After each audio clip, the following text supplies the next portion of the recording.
Welcome to Advanced Patient Care, the exclusive podcast series by Vance Thompson Vision. Our purpose is to keep you at the forefront of the optometry field through dynamic insights, practical clinical tips, and engaging expert discussions. Join us on a journey of continuous learning and professional growth as we delve into the latest advancements in eye care. Our mission is clear: empower eye care providers with the knowledge and tools needed to provide exceptional patient care. At Advanced Patient Care, we are dedicated to elevating eye care one episode at a time. And welcome to this episode. I'm pumped to be here. I'll introduce our panelists. Kelly, why don't you go ahead and introduce yourself to the listeners and viewers? I'm Kelly Seeps. I'm an optometrist at Vance Thompson Vision in South Sioux City, Nebraska. I've been here for a little over 2 years now, so I'm excited to be here too. Cool. Brandon? Hey, everybody. My name is Brandon Bartman. I'm an ophthalmologist with Vance Thompson Vision, and I have been practicing at Vance Thompson Vision Omaha site for 6 years, I think is the right. Sometimes I think it's 7. Sometimes I think it's shorter than that, but I think 6 is where I've rounded to recently, and I love it, and it's great, and I'm excited to be here. That's perfect. And I think it is 6 because I'm at 8. And I'm okay. Yeah, it's whatever Mike is, but -2. Yeah, sounds right. And I'm at Vance Thompson Vision up in Fargo, and we're just over 8 years here. So this episode is maybe a little bit unique and different. It's got a strong personal tie to Brandon and myself, and we'll get into that a little bit. But and we got a visitor, Teddy. What's up, Teddy? This episode has a personal touch to Brandon and I, like I said, and we're going to talk about something that we talk to patients about multiple times a day. And you guys listening talk to patients and see patients multiple times a day. But we're going to talk about cataract surgery, but more on the education side of things. And so, Brandon, I guess I'll ask you, what's the biggest problem when it comes to talking to patients about cataract surgery? Yeah, well, that's a very leading question, Mike, and I'm glad that you asked. Thumbs up to that. I honestly, if everybody, I'm going to phrase it this way: if everybody could just understand things the way that we as doctors understand how lenses work and what we can expect for them, how we can expect them to work in a given patient's eyes, they would make better educated decisions. And so trying to not convince, but properly explain to a -2 myope how cataract surgery with a monofocal lens targeted at plano will change their uncorrected view of the world is really difficult. Because the most common thing we hear is, well, I do fine reading, I just want better distance vision, and it's hard to fully explain what a monofocal lens is and the focal length and what that does for their vision. And so, I think one of the things that hopefully we'll get into a little bit here is how I really believe that patient education in cataract surgery is the differentiator between good and really great cataract surgery practices. I think we all have access to wonderful advanced technology. Safety and results are hygiene in the sense that it's only really noticeable from a patient when it's absent because it's just expected. But it's really patient education that will set practice apart, and that's why we spend so much time and energy on patient education for cataract surgery. Yeah.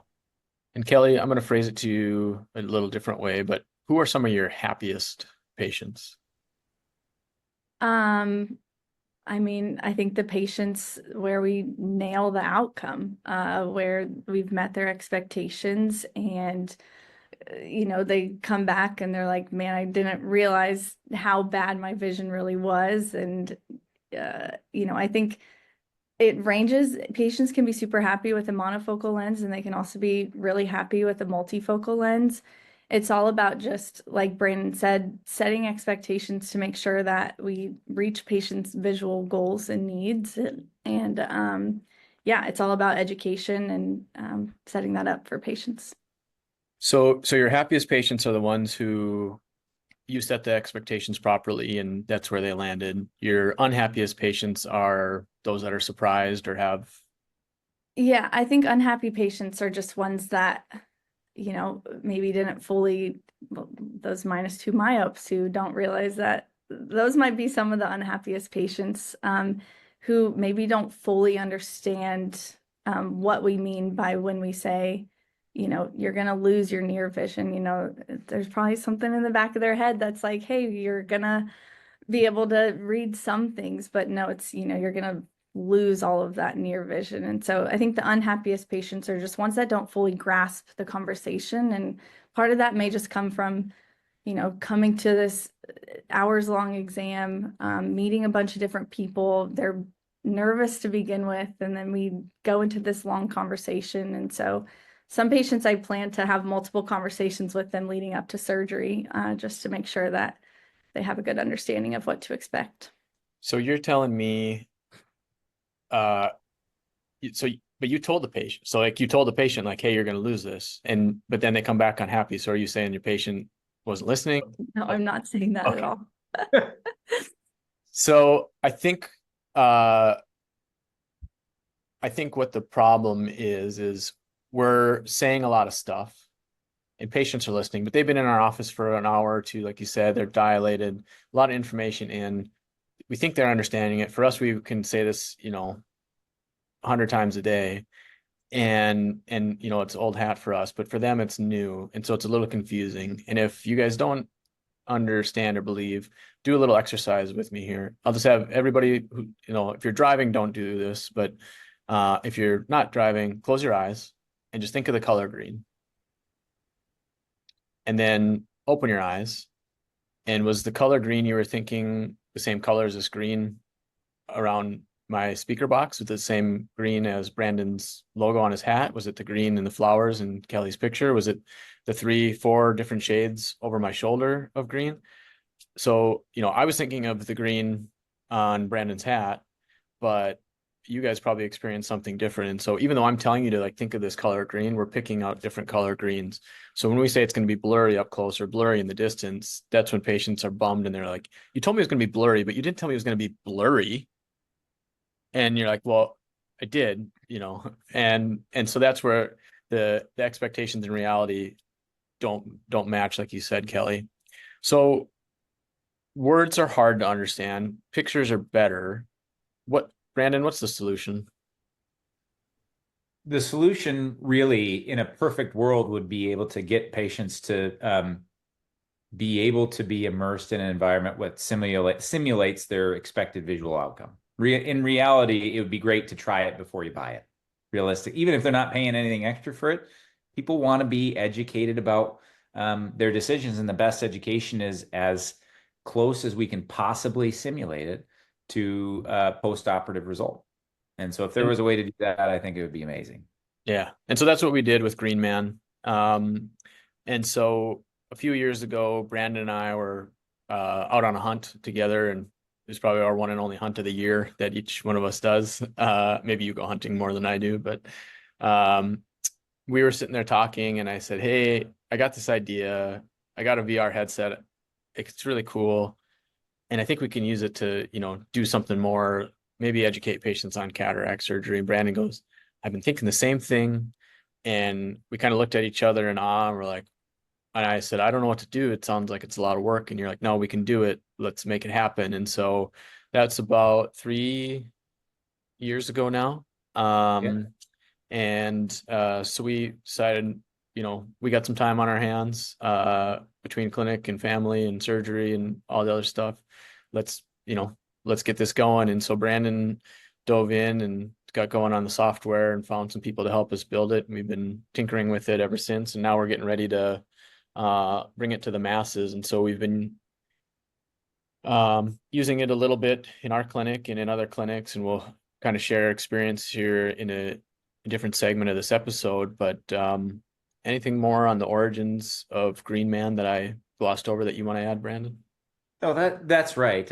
We were probably on version, I believe, 5.99 right now. I don't know why we're not quite calling it 6, but there have been multiple iterations, and I actually can't wait to kind of think through out loud of all the advancements we've made, and I'm happy to do it now, or if you want to do it in the future, in just a minute here, we can do that too. But it's been a journey where we first wanted to almost prove like a null hypothesis. We wanted to say it's not possible, right? Let's prove to ourselves it's not possible before we forget about this.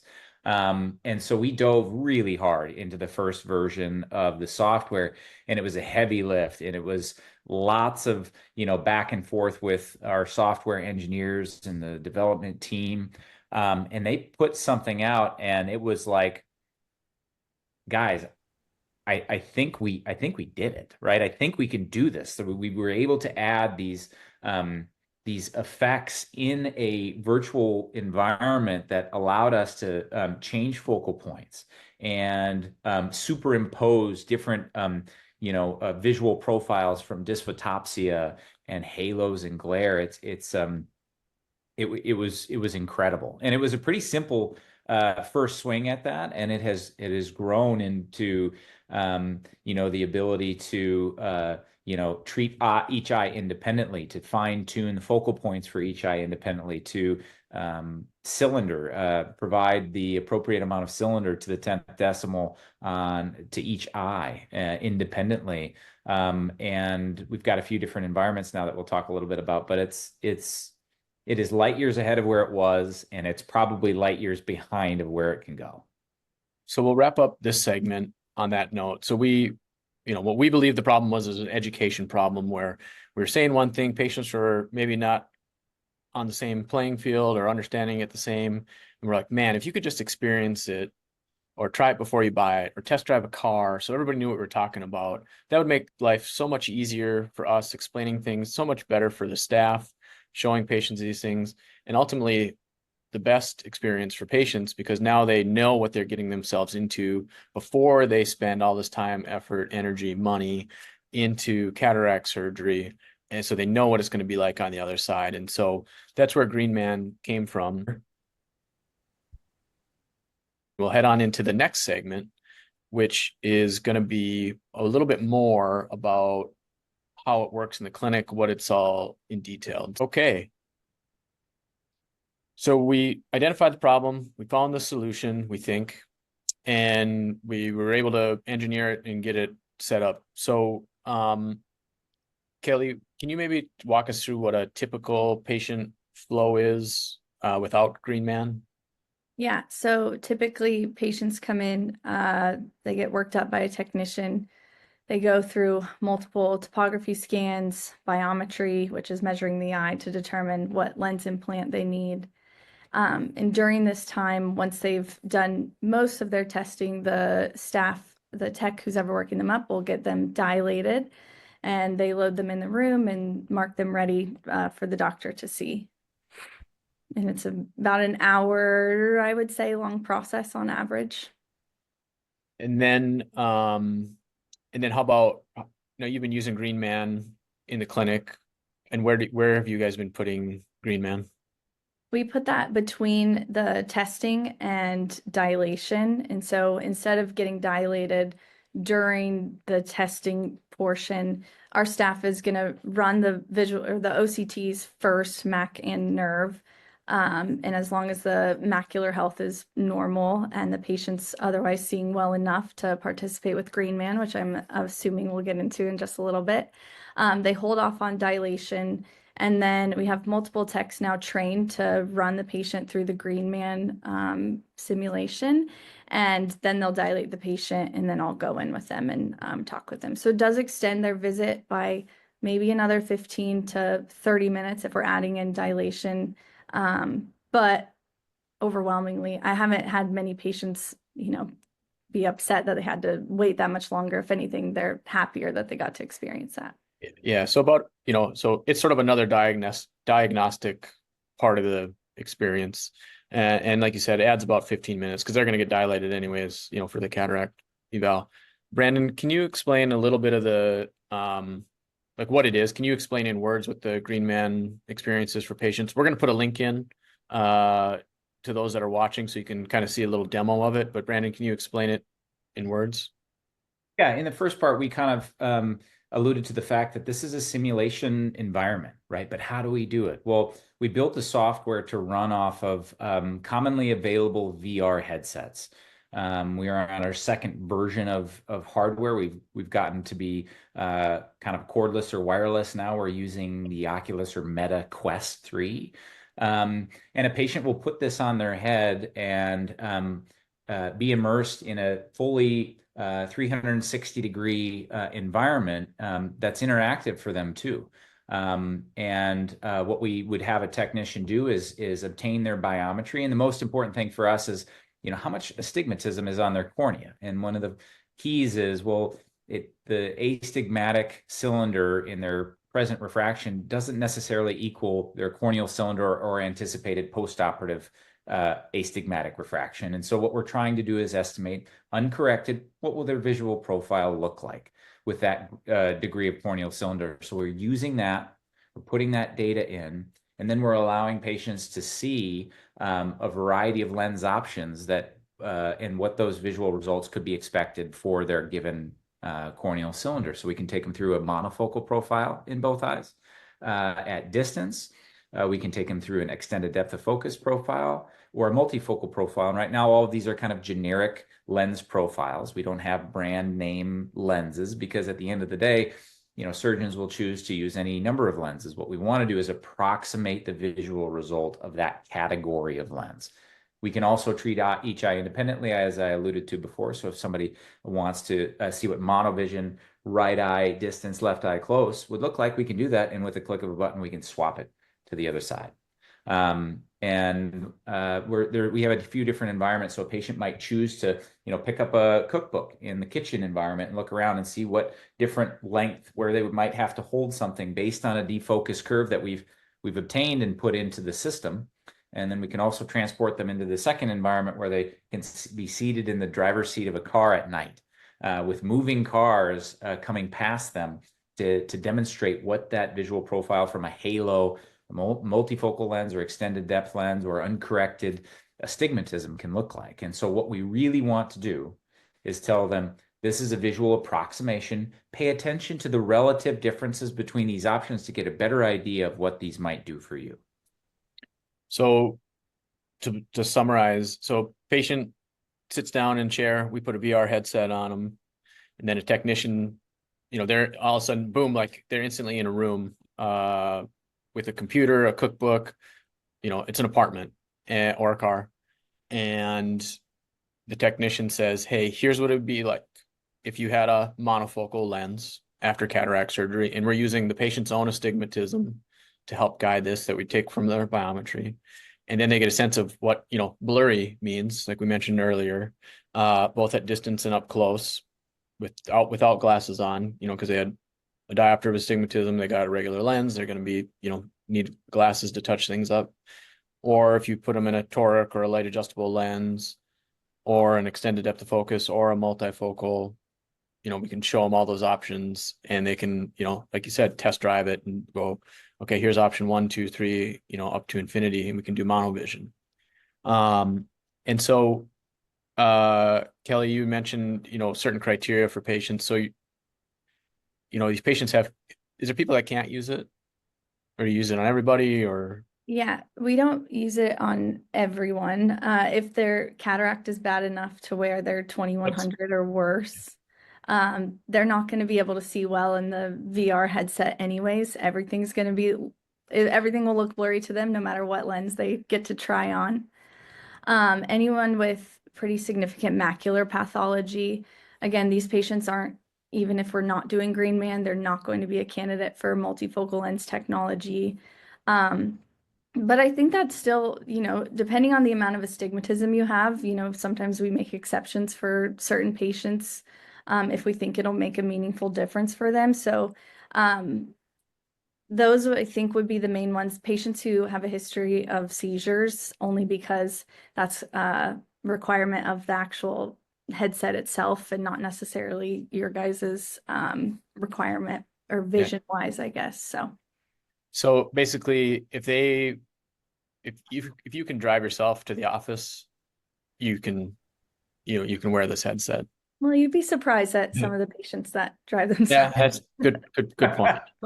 I guess what I was saying is the big question Brandon and I get all the time is like, hey, how can you use this if the patient's already got cataract? And it's like, well, a lot of cataract patients are living a full life. They're hunting, golfing, fishing, driving, doing all that stuff. And so they can use VR. But Brandon, what if you've never used VR before? Can they? Yeah, majority of our patients in our kind of trial studies where we were keeping close track of the data and figuring out who was using it, who wasn't, who valued it, and who didn't. Majority hadn't used it before. I don't think it's a prerequisite. It's pretty simple to put on and just exist in the environment. My favorite reaction is, wow, because it's such a neat thing to, see in 3 dimension and be transported to a completely different environment than the exam room, right? And you're all of a sudden, maybe it's dark in the exam room, you put on this headset and it's bright in this little apartment, and it's wild then taking it off and people are like, oh, wow, okay, wow, that's I'm back to reality, Yeah. That's cool. Yeah. And so, Kelly, you mentioned where you use it. I think Brandon and I use it in a similar fashion, but the cool thing with this is you can use it the moment the patient walks in the door. Our ultimate dream would be like walking into a Apple store or choose your technology store, and they pick it up, put it on, and learn about it right when they walk in. But you can use it after the doctor sees them and goes through the options, or the counselor is talking to them, or they need to come back for another time. So it's really versatile of where you can put it and place it. And so we've had good experience with it. We've had a lot of fun with it, and keep fine tuning it a little bit. But the best part is you can customize it to each individual patient.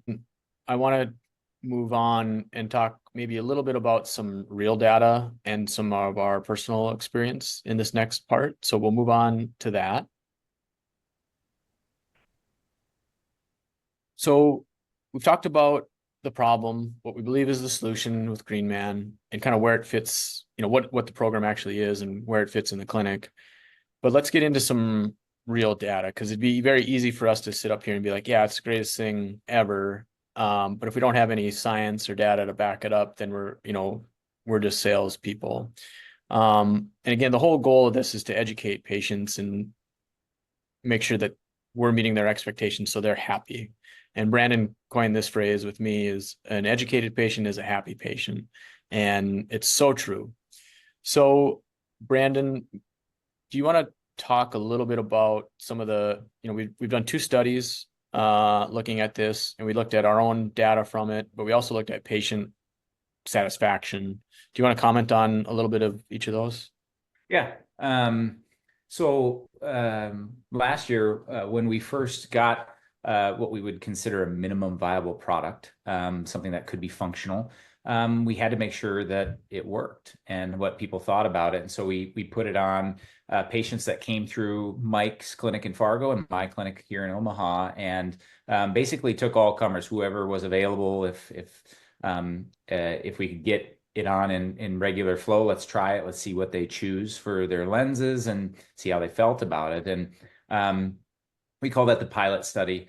We had about 233 some odd patients, and at the same time, over the course of about a month, we also tracked the patients that maybe we just didn't get to. They were served as our control, and we see so many patients in a given day. Couldn't get the headset on everybody because we only had one, and so they served as our control. And what we wanted to do is understand, how did they like it, right? And I forget the exact number, but 86-ish% of patients that put it on enjoyed it and would recommend it to a friend or family. So that felt good. If we were doing something that they wouldn't recommend, we'd probably have to abandon it or change it significantly. Yeah. And then one of the interesting things that we found in attempt to educate them better on their IOL options, we found that our control group chose an advanced technology lens 26% of the time, which is standard, about our average between the 2 of our clinics. And in the patients that wore the headset, we found 57% of people chose an advanced technology lens. And so that was a fairly remarkable thing that I don't know that Mike or I really anticipated. I think we had a suspicion that that might happen if we really explained what to expect from different lens options, but we were both blown away by that. And we loved the patient satisfaction score. And we knew that we had something, but we also knew that we were doing it in a clinic for the two founders of this software, so we had to take it elsewhere. And so with another test that we call the beta test, we brought it into 3 different clinics with varying degrees of, ocular pathology coming through and prior refractive cataract percentages. And we were basically able to replicate that data.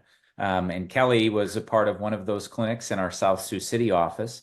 And I bet we'll ask for some of her feedback. But one of the biggest things that we're really, really excited about is that it moved the needle in terms of patients feeling educated after the cataract discussion. And that's what I really think holds the biggest value with this product. Yeah, thanks. So doctor's happy, patient's happy, and willing to recommend it, like you said, is the biggest part. Kelly, how's it changed your experience when talking to patients about different IOL options?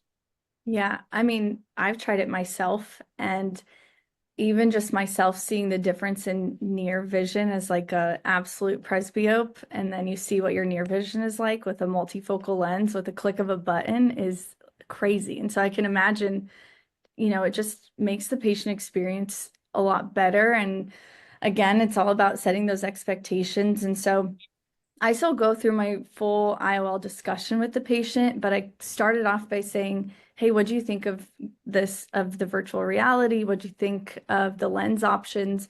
Is there any lens that you're particularly interested in? And that can kind of help tailor my discussion towards that patient. And I'm like, and then it's easy too. I'm like, do you remember you saw those halos around those lights in the kitchen? That's an expected side effect of a multifocal lens, but you can see the benefit of it, of getting a full range of vision after surgery. I also like comparing astigmatism correction versus not having the astigmatism corrected. Patients will come in and be like, well, I didn't even know I had astigmatism. And so it's an easy way to explain to them, well, this is what your vision uncorrected will be like after cataract surgery with a monofocal lens versus even just an astigmatism correcting lens. So Conversations maybe a little bit deeper on certain options that they're interested in, instead of you kind of laying out the buffet for them. They already know what they want, and you can tell them, hey, that's an excellent choice. You're really going to like ... kind of like when you go to a restaurant and you have the menu, but you choose what you want. And they're like, oh, you're going to love that filet with a little bit of, toppings on it and everything like that. Cool. And so I guess I'll wrap up this part with any last comments that you want to add to this part, or parting thoughts that you want to give? Yeah, I think overwhelmingly we've had a really positive experience with it. Most patients, when I ask, it's probably more than 86%. After they try it, they're like, that was so cool. I had one patient specifically who I walked in the room and she's like, I thought I came in here wanting monovision cataract surgery, and now I want a multifocal lens. And I don't think it's necessarily just about getting more patients to do an advanced technology lens. I think the overarching theme is just making sure that patients are properly educated, so that after surgery, they know what to expect. Brandon, any parting thoughts? And also, when is this going to be widely available for everybody? Great question. I'll start with that answer first. Widely available for everybody next year, right? We are soft launching to get it in the hands of a limited number of people Q1 of 2025. with the hope that we get it into as many clinics as we can as we build out our team to do so. We got to do it the right way. We don't want to overextend ourselves, but we've got something special and we want to get it to as many people that would benefit it as possible. So our goal is to push hard through 2025 to get it out there, and certainly in our VTV clinics, in 2025, Q1 2025 would be wonderful. And anything else you want to add on GreenMan? Yeah, I would. Kelly has really nailed it. And a patient example came up last week that has just been sticking in my head, that this patient hadn't had a chance to use GreenMan the first go around. And I was talking to her, and she had been waffling between a multifocal lens and monofocal. And I met her for surgery. She had decided on monofocal lens. We did her first eye. I walked into her pre-op bay for her second eye, and she looked at me with this kind of sunken look. She was smiling because I had explained everything as best I could.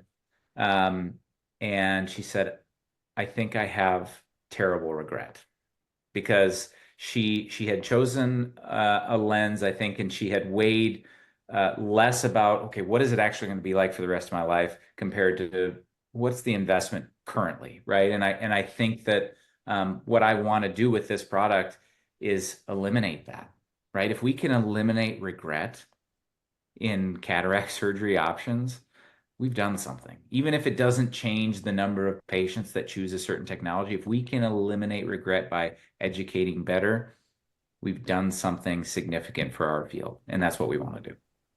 Yeah, thank you.